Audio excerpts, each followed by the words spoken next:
집값이 오르면 나라 전체가 부자가 되어야 하는데 이상하게 내 지갑은 더 얇아지는 기분 느껴본 적 없으신가요?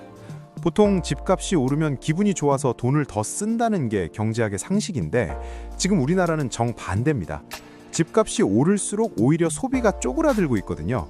대체 이 집값의 배신은 왜 일어나는 걸까요? 자, 배경부터 짚어보죠. 원래 경제학에는 자산 효과라는 말이 있어요. 내가 가진 아파트 가격이 10억에서 12억이 되면 2억을 번 것 같은 기분이 들죠. 그럼 외식도 한 번 더 하고 차도 바꾸게 된다는 논리예요. 실제로 미국 같은 동네는 이게 아주 잘 먹힙니다. 집값이 오르면 다 같이 파티 분위기가 나거든요. 그런데 한국은 좀 다릅니다. 지난 몇 년간 집값은 무섭게 뛰었는데 사람들은 지갑을 꽉 닫아놔렸어요. 이게 왜 난리냐면 자산 효과가 한국에서는 유독 청년과 고령층 사이에서 완전히 다르게 작동하고 있기 때문입니다. 소위 말하는 세대 간 명암이 갈리고 있다는 거죠. 최근 나온 정밀 분석 데이터를 보면 아주 흥미로운 숫자가 나옵니다. 주택 가격이 5% 올랐을 때 50대 이상 어르신들의 경제적 만족도는 0.26% 올라갔거든요. 그런데 50세 미만 젊은 세대는 오히려 0.23%가 깎였습니다. 그러니까 집값 상승이 누군가에겐 축복인데 누군가에겐 재앙이 되고 있다는 소리죠. 재밌는 건 이겁니다. 왜 젊은 사람들은 집값이 오를 때 소비를 줄일까요? 가장 큰 원인은 투자 효과 때문입니다. 쉽게 말해 내 집 마련을 포기하지 못한 거죠. 집값이 저 멀리 달아나니까 그걸 따라잡으려고 현재의 먹고 노는 즐거움을 다 포기하고 저축에 몰빵하는 거예요. 두 번째 이유는 더 현실적입니다. 대출금 갚느라 쓸 돈이 없다는 거예요. 집값이 비싸니 영끌에서 집을 샀는데 매달 나가는 원리금이 수백만 원입니다.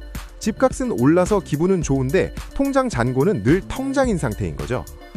여기에 결정타가 하나 더 있습니다. 요즘 경제학자들이 주목하는 부유한 유동성 제약 가계라는 개념인데요. 그러니까 종이 위에는 수억 원짜리 집이 있는데 당장 내 손에 쥐해지는 현금은 딱 끊긴 상태를 말해요. 겉으로는 부자인데 속은 골병 든 거예요. 이런 가계 비중이 젊은 층에서 압도적으로 높습니다. 반면 50대 이상은 상황이 정반대예요. 이분들은 이미 집을 가진 비중이 높고 이제 와서 더 큰 집으로 옮길 생각도 별로 없거든요. 그러니까 집값이 오르면 순수하게 내 자산 가치가 올라간 걸로 느껴집니다. 나중에 이 집 팔아서 연금하면 되지라는 생각에 심리적인 여유가 생기고 소비도 늘어나는 구조인 거죠. 실제로 40세 미만 무주택 가구의 소비 성향 하락폭이 가장 큽니다. 이들은 집값이 오르면 오를수록 더 독하게 허리띠를 졸라맵니다. 이게 왜 중요하냐? 이들이 우리나라 경제의 메인 엔진인데 엔진이 식어버리니 내수 경기가 살아날 리가 없는 겁니다. 집값 상승, 청년층 저축 증가 및 소비 감소, 내수 부진, 경제 성장 둔화, 이 완벽한 악순환의 고리가 만들어진 거예요. 단순히 집값이 비싸서 힘들다 수준을 넘어서서 국가 경제 전체의 활력이 떨어지고 있다는 뜻입니다. 전문가들의 분석을 종합해보면 한국의 주택시장은 이제 자산 형성의 장이 아니라 소비 억제기 역할을 하고 있다는 결론에 도달합니다. 집 한 채가 사람들의 인생을 저당 잡고 있는 셈이죠. 근데 이게 마냥 고령층에게만 좋을까요? 사실 알고 보면 별거 없을 수도 있습니다. 집값 올라서 좋다고는 하지만 내 자식들이 집 못 구해서 전전긍긍하고 결혼도 포기하는 걸 지켜보는 부모 마음도 편치는 않거든요. 결국 사회 전체의 비용으로 돌아오는 겁니다. 또한 집값이 오르면 보유세나 건강보험료 같은 고정비용도 같이 뜁니다. 은퇴하고 소득이 없는 고령층에게는 집값 상승이 오히려 현금 흐름을 압박하는 독이 될 수도 있어요. 집만 있는 거지라는 말이 괜히 나오는 게 아닙니다. 한국 사람들은 유독 내 집을 팔아서 현금화하는데 보수적입니다. 주택연금 가입률이 늘고는 있지만 여전히 낮죠.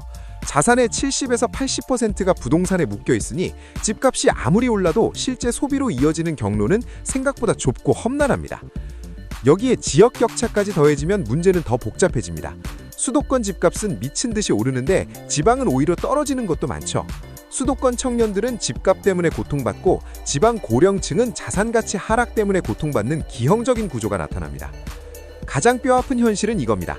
주거비 부담이 늘어나면 사람들은 본능적으로 생존 모드에 들어갑니다. 생존 모드에서는 결혼이나 출산은 사치죠. 지금의 기록적인 저출산 수치 뒤에는 거대하게 솟아오른 주택가격이라는 벽이 서 있는 거예요. 정부도 이걸 압니다. 그래서 집값을 잡으려고 하죠. 그런데 집값이 급락하면 또 문제가 터집니다. 가계대출 연체율이 치솟고 금융위기가 올 수 있거든요. 그러니까 오르는 것도 무섭고 내리는 것도 무서운 상황인 겁니다. 경제적 손실보다 무서운 건 벼락거지라는 단어 상징하는 심리적 박탈감이에요. 성실하게 일해서 돈을 모으는 것보다 부동산 운 좋게 잡는 게 훨씬 이득인 사회에서 과연 누가 창의적으로 일하고 도전하려고 할까요? 결국 우리 사회는 부동산이라는 거대한 도박판 위에 앉아있는 것과 다름없습니다. 주택이 사는 것 아니라 사는 것이 된 지 오랜 이 현실이 우리 소비시장을 멍들게 하고 있는 본질입니다. 그럼 앞으로 우리 생활은 어떻게 될까요? 일단 내수 경기는 당분간 살아나기 힘들어 보입니다. 청년들이 집값 마련을 위해 지갑을 닫고 있는 이상 어떤 부양책을 써도 효과가 반감될 수밖에 없거든요. 부모의 도움을 받아 집을 일찍 구한 청년과 그렇지 못한 청년 사이의 격차는 이제 넘을 수 없는 벽이 될 겁니다. 자산 불평등이 세습되면서 계층 이동의 사다리는 점점 더 얇아질 거라는 암울한 전망도 나옵니다. 결국 주택시장의 안정화 없이는 한국 경제의 체질 개선은 불가능하다는 게 전문가들의 일관된 목소리입니다. 집값 상승이 가져온 이 세대 간의 엇갈린 운명, 여러분은 어떻게 생각하시나요? 오늘 영상 여기까지고요. 다음 영상에서 만나요. 감사합니다.